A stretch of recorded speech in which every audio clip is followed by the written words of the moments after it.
புனித அந்தோனியாருக்கு உகந்த மாதமான இந்த ஜூன் மாதத்தில் அந்தோனியாரின் புதுமைகளை கேட்டு தியானித்து ஜெபிப்போம். கொதிநீரில் விளையாடிய குழந்தையை காப்பாற்றிய புதுமை. வேறொரு நிகழ்வின் போது ஒரு நாள் ஒரு தாயானவள் தன் பிள்ளையை குளிப்பதற்காக ஒரு தொட்டியிலே கொதிநீரை ஊற்றினாள். பின்னர் குதிநீருடன் கலப்பதற்காக ஒரு பாத்திரத்தில் தண்ணீர் மெல்ல சென்ற போது அவள் இருந்த வீட்டின் பக்கத்து தெருவில் அந்தோனியார் வருவதாக அயலார்கள் கூற கேட்டாள். உடனே அவருடைய திருமுகத்தை பார்க்க வேண்டும் என்னும் ஆவல் கொண்டவளாக தான் முன்னர் தொட்டியில் கொதிநீர் ஊற்றியதையும் யோசியாதவளாக அவசரத்தில் தன் குழந்தையை தொட்டினுள் இருத்திவிட்டு தெருவுக்கு ஓடி சென்றாள். அங்கே அப்பொழுது அந்தோனியார் தெருவில் சென்று கொண்டிருந்ததனால் அவருடைய திருவுருவத்தினை கண்குளிர மனமகிழ்வுடன் கண்டு களித்தாள். அக்காட்சியை கண்ட ஆனந்தத்துடன் மீளும் போதுதான் வெந்நீரை கலந்து விடாது அதனுள் குழந்தையை இருத்தி வந்தமையை அவள் நினைவுக்கு வந்தது. திடுக்கிட்டு திகழடைந்தவளாக குழந்தைக்கு என்ன நேர்ந்ததோ அது வெந்து நொந்து இறந்திருக்குமோ என்னும் ஏக்கம் கொண்டவளாக பரத்தவித்து ஓடி வந்து குழந்தையை பார்த்தாள். அங்கே குழந்தை யாதொரு பாதிப்புக்கும் உட்படாது தொட்டினுள் இருந்து மகிழ்ச்சியுடன் தண்ணீரில் விளையாடி கொண்டிருக்க கண்டாள்.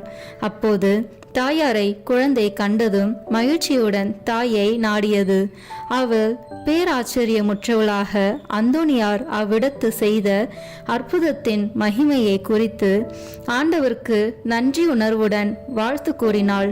மேலும் அந்தோனியார் மீது அன்பும் பக்தியும் கொண்டவளாக நன்றியுடன் வாழ்ந்தாள். முன்மொழியப்பட்ட தீர்க்க தரிசனம் நிறைவேற்றிய புதுமை.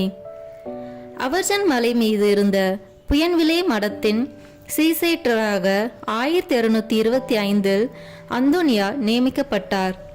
அவ்வூரில் ஒரு நாள் கர்ப்பிணியாயிருந்த பக்தியுள்ள ஒரு பெண் அந்தோனியாரிடம், தகப்பனே, நான் யாதோர் ஆபத்தில்லாது குழந்தையை பெற்றெடுக்கவும் ஆணாயினும் பெண்ணாயினும் அக்குழந்தையை இறைவனுக்கு உகந்த பிள்ளையாயிருக்கவும் எனக்காக சர்வேஸ்வரனை மன்றாடும் என வேண்டினாள். அதற்கு அந்தோனியார், என் மகளே, கடவுள் உன்னை ஆசீர்வதித்திருக்கிறார். அதற்காக நீ மனமகிழ்ச்சி அடைவாயாக. நீ ஆண் குழந்தை ஒன்றை சுகமே பெற்றெடுப்பாய். அம்மகன் இறைவன் கிருபையால் ஒரு சந்நியாசியாகி வேத சாட்சியாக தலை வெட்டப்பட்டு வேத சாட்சியாவான் என்றார். அவரது தீர்க்க தரிசனத்தின்படியே அப்பெண் ஆண் குழந்தையை பெற்று அவனுக்கு பிலிப்பு என பெயரிட்டு வளர்த்தாள். பின்னர் அவன் தக்க பிராயம் அடைந்ததும் புனித பிரான்சிஸ்கு சபைக்கு குருவாக திருநிலைப்படுத்தப்பட்டு வாழ்ந்தான். அவர் சாரசன்ஸ் என்னும் மகமதியரை மணமாற செய்வதற்காக அயலூருக்கு அனுப்பப்பட்டார். பிடிப்பட்ட எல்லோரும் பலவிதமான குரோரமான உபாதைகளுக்கும் உட்படுத்தப்பட்டனர். அவர்கள் மத்தியில் அருத்தந்தை பிலிப்பு அங்கு இருந்து வதைக்கப்பட்டு கொண்டிருந்தார்கள்.